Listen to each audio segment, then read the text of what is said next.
মহিলাদের দুটি খারাপ গুণের কারণে, দুটি দোষের কারণে তারা জাহান্নামে সবচেয়ে বেশি যাবে বা বেশি যায়।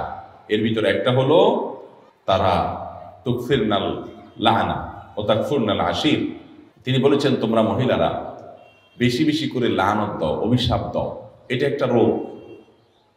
কথায় কথায় এটা পুরুষের মধ্যেও আছে এই রোগ, কিন্তু নারীদের মধ্যে স্পেশালি বিশেষভাবে এই দোষটা অনেক বেশি, যে কথায় কথায় লানত দেওয়া, চট করে রাগ হয়ে স্বামীকে, বাবাকে, সন্তানকে, ছেলে মেয়েকে, সংসারকে, এটাকে সেটাকে অভিশাপ দেওয়া, বদদোয়া করা, গজব দেওয়া, ঠাড়া দেওয়া, এরকম খারাপ উক্তিগুলা, অভিশাপগুলা বেশি বেশি দেওয়া, এটা জাহান্নামে যাওয়ার কারণ।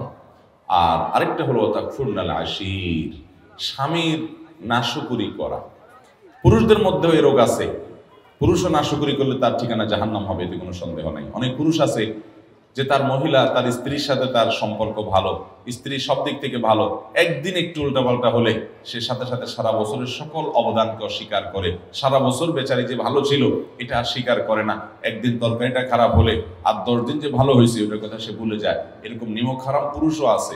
কিন্তু নবী করিম সাল্লাল্লাহু আলাইহি ওয়াসাল্লাম এই হাদিস থেকে বোঝা যায় যে আমাদের মা বোনদের মধ্যে এই রোগটা তুলনামূলকভাবে বেশি, যে তারা পুরুষদের বিশেষ করে তার স্বামীদের, তারা নেয়ামতকে অস্বীকার করে ফেলে খুব তাড়াতাড়ি। আর এটি তাদের জাহান্নামে যাওয়ার অন্যতম কারণ। এই জন্য আমাদের মা বোনদের জন্য এই দুটি অ্যালার্মিং পয়েন্ট, যে আসুন আমরা কোনো অবস্থাতে আমাদের সন্তানরা, আমাদের স্বামী, আমাদের মা বাবা, সংসার বা অন্য কোনো কিছুকে আমরা গালিগালাজ করা, বদদোয়া দেওয়া, ঠাড়া দেওয়া, আপনার অভিশাপ করা, আল্লাহ লানতের কথা বলা, এগুলো আমরা কখনো করবো না। এরপরে সাবধান থাকবো। আর দ্বিতীয়ত হলো আল্লাহ তাআলা স্বামীর সংসারে যতটুকু আপনাকে নেয়ামত দিয়েছেন এতটুকুর জন্য আল্লাহ শুকর আদায় করবেন, নাশকরি করবেন না। জীবনে তোমার সংসারে এসে কি পাইলাম? কিছুই পাইলাম না, আমার পুরো জীবন শেষ হয়ে গেছে, অথচ আমি তোমার সংসারে সুখের দেখাই পাইলাম না, এরকম কোনো কথা আমাদের মা বোনরা আমরা বলবো না। বরং আল্লাহ তাআলা আমাকে যে অবস্থায় রেখেছেন সে অবস্থা আমরা শুকর আদায় করব। অনেক নারী, অনেক মহিলারা আমাদের কাছে আসেন, আমাদের মা বোনরা, আপনারা যারা আজকে আমার কথা শুনছেন, আপনাদেরও মনের ভিতরে অনেক অভিযোগ আছে, আমি জানি। আপনাদের প্রশ্নগুলো পড়লে বোঝা যায় কত কষ্ট আপনাদের। আমরা সেটা স্বীকার করি যে আপনাদের অনেক কষ্ট আছে। সেজন্য সকল মাহফিলে, সকল আলোচনায় আমরা পুরুষদেরকে আল্লাহর ভয় দেই, পুরুষদেরকে সতর্ক করি, পুরুষদেরকে জাহান্নাম থেকে বাঁচার জন্য আহ্বান করি, পুরুষদেরকে মহিলাদের অধিকার উপরে সচেতন করার জন্য আমরা সর্বদা সোচ্চার সবসময় কথা বলার চেষ্টা করি। কিন্তু আপনাদেরকে আজকে আমি পেয়েছি, আপনাদেরকে আমি বলতে চাই, আমার প্রিয় মা বোনেরা, ধরুন আপনার স্বামীটা অমানুষ, ধরুন আপনার শ্বশুরটা খারাপ মানুষ, ধরুন আপনার শাশুড়ি আপনার প্রতি জুলুম করে, ধরুন আপনার সংসারে আপনি সুখী না, কষ্টে আছেন। তো এই জন্য আপনি হাহুতাশ করে, এর জন্য আপনি অস্থির হয়ে, এর জন্য আপনি নিজের সুখকে নষ্ট করে দিয়ে বেসবর হয়ে আপনার কোনো লাভ হবে না।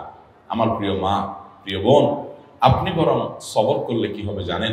আল্লাহ কোরআনে বলেছেন, ইন্নামা ইউওয়াফাস সাবিরুনা আজরাহুম বিগাইরি হিসাব। যারা ধৈর্যশীল হবে, যারা সবর করবে, দুনিয়ার বিভিন্ন কষ্ট, দুঃখ, মুসিবত, এগুলোকে আল্লাহর দিকে তাকিয়ে যে সবর করলে আল্লাহ তাআলা সওয়াব দেন, জান্নাত দেন, আল্লাহ খুশি হন।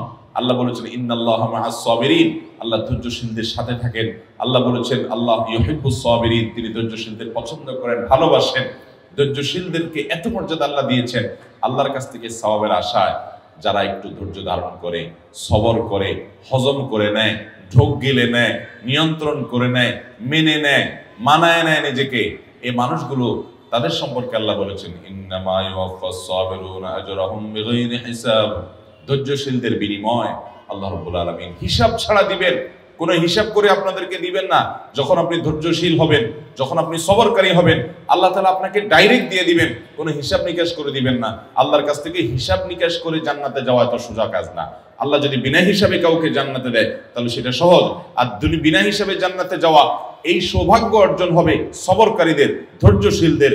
আমার প্রিয় মা ও বোন, আপনার স্বামীটা অমানুষ, আপনার প্রতি জুলুম করে, আপনাকে গালিগালাজ করে, আপনার বাপমা তুলে কথা বলে, আপনাকে কষ্ট দেয়, আপনার বাপমার দিকে তাকায় না, শুধু নিজেরটাই বুঝে জুলুম অবিচার করে, হয়তো পরকিয়া করে, হয়তো সে অমানুষ, হয়তো সে খারাপ মানুষ, হয়তো সে আপনার কোনো হক আদায় করে না, হয়তো সে বন্ধু বান্ধব নিয়ে আড্ডা মারে, হয়তো সে সংসারের দিকে তাকায় না, হয়তো তার আরো অনেক দোষ আছে, হয়তো আপনার শ্বশুর বাড়িতে আপনার ননদ দ্বারা আপনি কষ্ট পান, আপনার দেবর জুলুম করে, আপনার শ্বশুর অত্যাচার করে, শাশুড়ি বকাঝকা করে, যৌতুকের জন্য চাপ দেয়, নানান কারণে আপনার মনে কষ্ট আছে।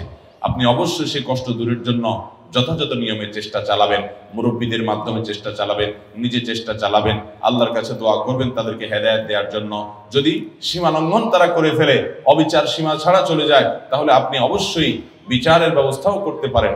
30 বছর জুলুম সহ্য করেছেন, 40 বছর সংসারিক জীবনে জুলুম সহ্য করেছেন। এই তো আমার কাছে এমন নারীও এসেছেন, এসে মনের দুঃখে ফোনে এক ভদ্র মহিলা আমাকে বললেন যে হুজুর, মানুষের জীবনে দুঃখ থাকে একদিকে, আমাকে আল্লাহ সব দিক থেকে দুঃখের মধ্যে রেখেছেন, পরীক্ষার মধ্যে ফেলেছেন। কিভাবে? বললেন যে বাবার বাড়িতে কোনো ঠিকানা নাই যাওয়ার, এবং সেখানে থাকার কোনো ব্যবস্থা সুযোগ আমার নাই। স্বামী আমার অমানুষ যত রকম হতে পারে, পরকিয়া শুধু করে না, আমার ঘরে অন্য মেয়েদেরকে তাদের সাথে হারাম সম্পর্ক করে। একজন নারীর জন্য এটা কত বড় বেদনা। শুধু আমার ঘরে না, আমার কক্ষ থেকে আমাকে বের করে দিয়ে সেখানে সেটা দখল করে সে। এটা যে একজন মহিলার জন্য কত কষ্টের হুজুর, সেটা আপনাকে বলে বোঝানো যাবে না। এরপরে বললেন যে আচ্ছা ভালো, স্বামীটা খারাপ গেল, আমি সবর করলাম, আমার ছেলে মেয়ে বড় হয়েছে। দুঃখের বিষয় হলো সেগুলোও অমানুষ, একটা আমাকে দেখতে পায় না, আমার গহনাগুলো নিয়ে চুরি করে বিক্রি করে ফেলে। ওরা দেশের বাইরে থাকে, ওদের টাকা পয়সার অভাব নাই, কিন্তু আমাকে মা হিসাবে তারা স্বীকৃতি পর্যন্ত দেয় না। এরকম স্বামী অমানুষ, সন্তানরাও অমানুষ, বাবার বাড়িতেও যাওয়ার জায়গা নাই, এরকম একটা জনম দুঃখী মানুষ আরেকটা আছে কিনা সমাজে আমি জানি না। ভদ্রমহিলা মনের দুঃখ আমাকে কথাগুলো বলতেছিলেন। ভাইরা আমার, আমি তাকেও বলেছি, বোন আমি আপনার কষ্ট বুঝতে পেরেছি, আল্লাহ তাআলা আপনাকে ধরুন জনম দুঃখী করলেন, চিরদুঃখী করলেন, কোনো দিক থেকে আপনার সুখ হলো না। এরপরও আপনি যদি এইভাবে চিন্তা করেন যে আমার সকল দুঃখের বিনিময়, সারা জীবনের দুঃখের বিনিময় আল্লাহ তাআলা যদি আমাকে জান্নাতটা দিয়ে দেন, এটা থেকে লস প্রজেক্ট হবে ব্যবসা নাকি লাভের হবে? কেমনে লাভে হবে বলেন তো? কারণ আমি কষ্ট করেছি 30 বছর বা 40 বছর, এর বেশি তো না।